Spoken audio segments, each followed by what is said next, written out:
Abans de començar a explicar el que són els diftongs, triftongs, aïllats, anem a recordar el que són les vocals tancades i obertes. Anem a començar.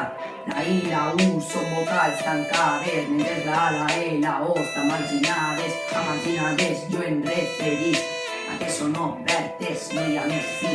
Ara el diftong, que és la unió de dos vocals que es pronuncien en la mateixa oració. Ui, perdó, he dit oració, volia dir síl·laba, una equivocació.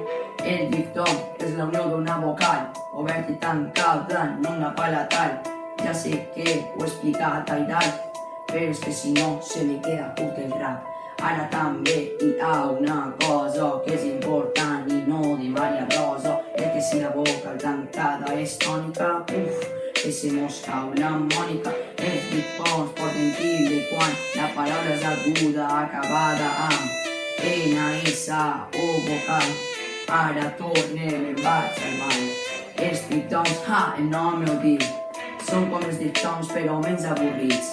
Entremig de les dos vocals s'añadix una altra, ahí a copiar. Ara els iats, què són els iats? Lo que porten estos vells enrabinats?